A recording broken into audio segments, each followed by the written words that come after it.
I'll be glad to take questions.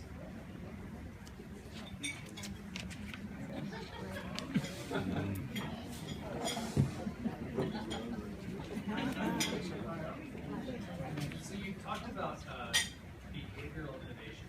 Yes. It's an interesting idea, something I haven't really thought of or heard of. Could you talk a little bit more about that, and maybe is there an example, like of something in the past that something can help us to understand that?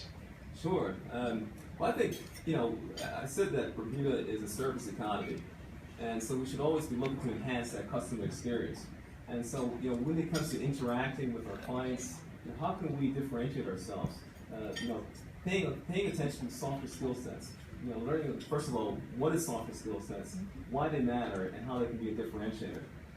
I'm not going to give any real examples, but because I don't want to give my competitive secrets away.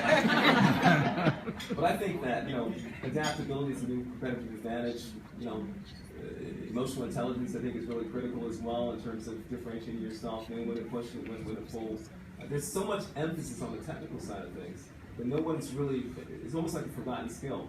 I mean, I'm an older person. Somebody said I had 30 years in the business, and someone said that, but anyway, it's true.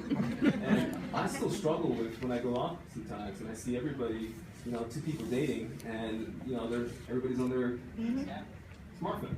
Right? There's no communication going on, and I had to learn that when my son said they talk to each other, what that really means is they've kind of texted each other or WhatsApped each other. That's the new form of talking. But I think behavioral innovation is going to be a differentiator, because if you've got two companies and they both have the same balance sheet, people are going to do business with the company that they trust. That company that can show empathy, that company that is solution oriented. That's what I'm talking about when I say behavioral innovation. Any other questions from anyone else? I'm not going to bite you. You mentioned also how futile it is to really predict the future. And I hope I'm not actually to do the same, but what role do you expect alternative capital to have in covering cyber exposures and cyber risks, if any?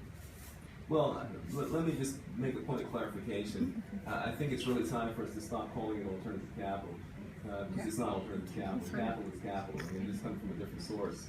And I think you're seeing the manifestation of that already in terms of some of the new programs that are out there. Like, for instance, there's a new cyber facility that's just been launched very, very recently, $100 million facility. And I'm sure some of that is as a result of some of the new capital that's out there. You're seeing the impact of alternative capital in terms of difficulty that you have in getting higher rates. And there's a lot of headwind out there. And the reinsurance industry, which is used to getting returns in the high teens, mid-teens, now they're struggling as this capital makes its way into our space. But I think you're feeling the effects of it all over the place in terms of the inability to get rate. And I also think that on the positive side, that it will fuel additional innovation. It's going to cause us to, look at areas that we've vacated as an industry and provide solutions. So I think the mindset of the industry has evolved over the last couple of years, where it was like, oh, don't want to touch it.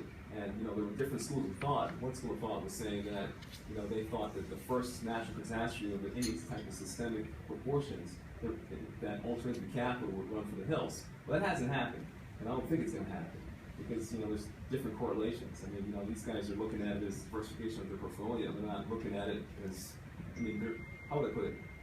The triggers are very different. There's specific triggers for specific events. So I think it's here to stay, and I think, I know we've embraced it, and anyone who's going to have any chance of having a sustained presence would be foolhardy not to embrace alternative capital. Anybody else? Well, thank you. Appreciate your time.